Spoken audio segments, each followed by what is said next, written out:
Ini permintaan langsung dari para pemilik paten yang akhirnya diterima dan akhirnya diubah dan dilakukan revisi terhadap salah satu pasal yang ada dalam undang-undang paten gitu terkait dengan implementasi paten yang sudah dimiliki.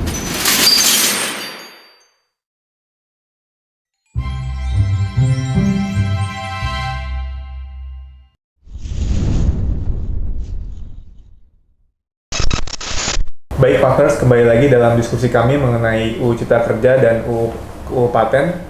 Kalau saya bisa langsung lanjut, kalau ada pembahasan di media mengenai UU Cipta Kerja, mengenai pengaruh Omnibus Law terhadap paten, sebenarnya satu topik ini cukup mendominasi ya, yaitu soal perubahan terhadap pasal 20. Ya. Nah, kalau secara garis besar, mungkin bisa dijelaskan Mbak Rehan tentang apa sih sebenarnya pasal 20 ini dan perubahan yang terjadi itu apa gitu. Oke, thank you Nabil. Jadi sebenarnya untuk pasal 20 ini adalah benar tadi yang Nabil sebut bahwa memang ini adalah salah satu pasal yang paling kontroversial untuk undang-undang paten itu sendiri ya. Ada perubahan yang cukup signifikan yang dilakukan oleh pemerintah terhadap perubahan pada pasal 20 ini gitu. Jadi saya bacakan dulu ya, di pasal 20 ini tuh sebenarnya terkait dengan implementasi paten. Ketika paten itu sudah diberi kepada si pemohon atau sudah di-granted oleh pemerintah, itu ada kewajiban terhadap pemilik paten ini untuk menggunakan patennya, mengimplementasikan patennya di Indonesia. Nah, di pasal 20 di Undang-Undang 13 tahun 2016 itu dijelaskan seperti ini, bunyinya seperti ini. Pasal 20 itu ada dua ayat. Yang ayat pertama, bahwa pemegang paten wajib membuat produk atau menggunakan proses di Indonesia. Lalu yang ayat kedua adalah membuat produk dan menggunakan proses sebagaimana dimaksud pada ayat 1 harus menunjang transfer teknologi, penyerapan investasi, dan atau penyediaan lapangan kerja. Hanya dua ayat tersebut gitu. Lalu ini tuh banyak timbul kontroversi di antara para pemilik paten. Karena diwajibkan untuk digunakannya paten tersebut di Indonesia, mereka harus banyak yang mentranslate bahwa undang-undang ini tuh mewajibkan pemilik paten untuk membuat pabrik di Indonesia, karena ini kita berbicara paten ini tidak hanya sebatas produk yang kecil-kecil, tapi juga produk yang memang teknologinya besar, ataupun ada proses-proses paten itu sendiri gitu yang memang digunakan dalam untuk di pabrik, untuk produk-produk yang memang manufacture gitu. Jadi intinya adalah mereka harus berinvestasi sangat besar nih di Indonesia untuk bisa melaksanakan pasal 20 ini. Dan ini tuh pasal yang memang banyak sekali istilahnya banyak sekali yang keberatan ya dengan pasal ini, karena mereka terlalu merasa ini tidak mendukung mereka sebagai pemegang paten gitu. Sampai akhirnya didengar hal ini oleh pemerintah dan akhirnya pemerintah decide untuk ya udah kita revisi pasal ini gitu agar tidak terlalu kontroversial lagi. Nah, di Undang-Undang Cipta Kerja inilah akhirnya pasal 20 ini direvisi. Bunyi pasal 20 tetap ada dalam dua ayat, tapi kalau bisa dibilang pasal 20 ini jauh menjadi lebih rileks. Karena kenapa lebih rileks? Karena pengertian implementasinya itu dibuat secara lebih luas oleh pemerintah. Saya izin bacain ya. Untuk pasal 20 dalam Undang-Undang Cipta Kerja itu disebut bahwa ayat satunya paten wajib dilaksanakan di Indonesia. Ini tetap sama bahwa paten memang wajib dilaksanakan di Indonesia. Tapi pada ayat 2-nya dijelaskan bagaimana pelaksanaan paten tersebut yang dijelaskan oleh di pasal 1 di ayat 1 tadi adalah sebagai berikut. Yang pertama, pelaksanaan paten produk yang meliputi membuat, mengimpor atau melisensikan produk yang diberi paten. Nah, ini bedanya nih. Dulu kita pemilik paten itu harus membuatnya di Indonesia. Sedangkan di pasal 20 di Undang-Undang Cipta Kerja tidak hanya membuat, tapi boleh mengimpor atau melisensikan patennya. Itu yang beda ya.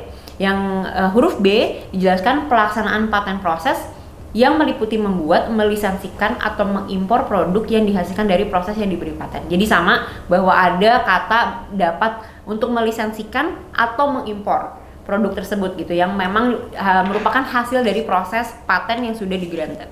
Lalu yang terakhir adalah pelaksanaan paten metode, sistem dan penggunaan yang meliputi membuat, mengimpor dan atau melisensikan produk yang dihasilkan dari metode, sistem dan penggunaan yang diberi paten.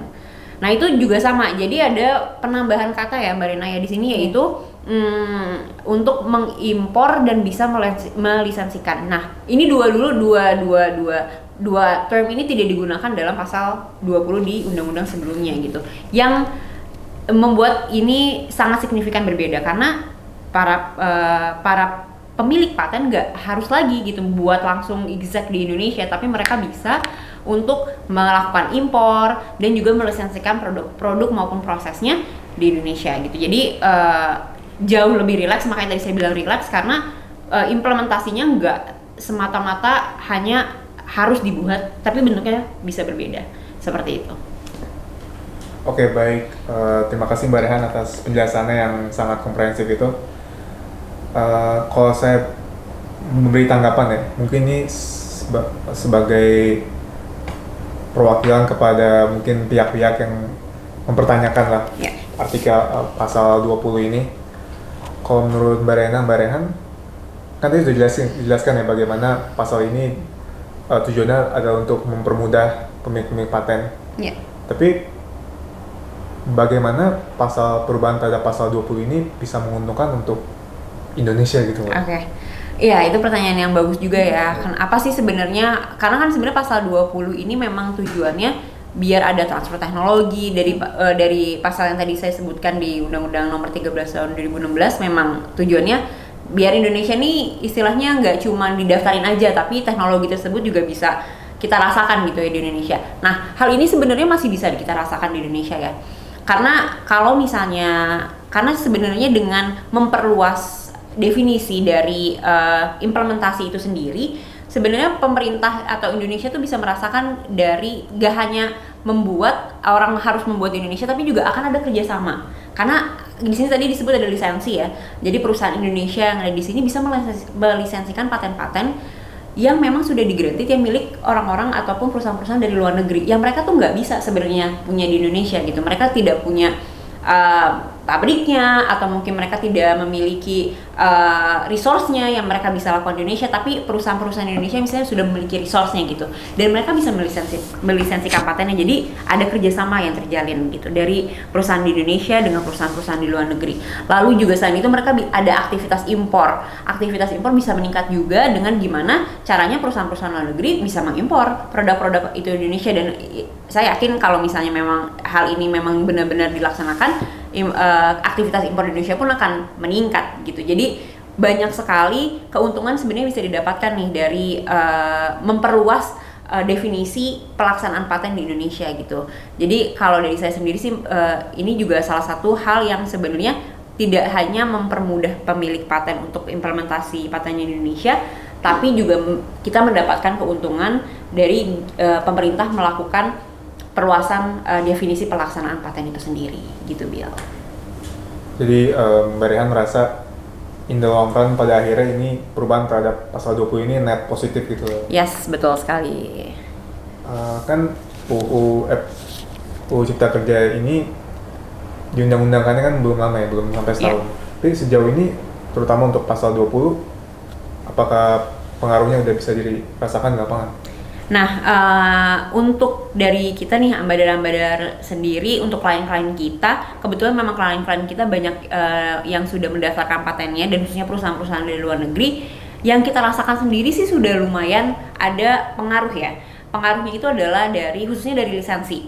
Dari lisensi ini kebutuhannya itu adalah perjanjian lisensi gitu. Nah, banyak banget klien-klien kita yang memang membutuhkan jasa untuk membuat ataupun bahkan mencatatkan perjanjian lisensinya di Indonesia gitu. Nah, itu salah satu hal yang kami rasakan bahwa ada dampak nih ternyata dari perubahan pasal 20, yaitu dengan meningkatnya pencatatan perjanjian lisensi khususnya paten gitu. Jadi kalau ditanya ada pengaruhnya sih kita udah mulai merasakan ya, apalagi khususnya di pelaksanaannya terkait dengan lisensi paten untuk implementasi paten itu sendiri gitu. Baik, jadi sebagai Mbak Rehan praktisi lapangan gitu, tujuan dari perubahan terhadap pasal 20 itu betul beneran gitu ya? Iya, benar-benar terasa, gitu ya. Betul, benar-benar terasa, betul. Baik, ini kita sudah sampai pada akhir dari abicara edisi ini. Mungkin Mbak Rehan ada pesan terakhir gitu atau apa yang ingin disampaikan soal topik ini? soal topik UU Cipta Kerja dan paten. Boleh, Mbak Rena dulu. Kalau menurut aku UU Cipta Kerja ini atau Omnibus ini sangat berpengaruh banget sama paten, terutama di paten sederhana dan lisensi paten. Jadi buat teman-teman atau pemohon yang akan mengajukan patennya di Indonesia, jangan ragu untuk diskusi sama kami untuk daftar paten sederhana atau melisensikannya. Jadi kita akan bantu ya Rea. Iya, betul. Karena dengan adanya UU Cipta Kerja ini mempermudah bagi pemegang paten untuk mengimplementasikan patennya di Indonesia. Kita bisa bantu ya Rea. Iya, betul. Benar-benar selalu bisa bantu. Ya, tadi melanjutkan juga dari Mbak Rena, ini salah satu harapan juga bahwa kita akan in the long run kita akan merasakan lebih banyak lagi ya pengaruh ataupun hasil positif nih dari perubahan undang-undang paten di undang-undang Cipta Kerja ini gitu. Jadi harapannya memang seperti yang Mbak Rena bilang, kita akan banyak menemukan ataupun banyak klien-klien kita yang akan lebih aktif lagi untuk bisa mendaftarkan paten sederhananya dan juga untuk bisa mencatatkan perjanjian lisensi atau mungkin membuat perjanjian lisensinya gitu. Karena kita juga ya seperti Nabil tahu, kita juga ada jasa untuk membantu teman-teman untuk bisa mendrafting perjanjian lisensinya sampai dengan mencatatkan perjanjian lisensinya gitu. Pun Mbak Rena bisa bantu untuk mendaftarkan paten sederhananya gitu. Jadi kita sangat membuka pintu untuk teman-teman yang memang mau mendaftarkan paten sederhananya ataupun juga mau mencatatkan perjanjian lisensinya gitu, Bill. Baik, jadi partners yang ada pertanyaan apapun soal paten sederhana atau yang lain-lain bisa ya hubungi Mbak Rena dan Mbak Rehan. Baik, demikian untuk Abicara edisi kali ini. Saya ucapkan terima kasih kepada Mbak Rehan dan Mbak Rena atas sharingnya. Saya juga ucapkan terima kasih kepada penonton. Saya harap bisa mendapatkan manfaat dari program kita. Sampai jumpa di edisi Abicara selanjutnya.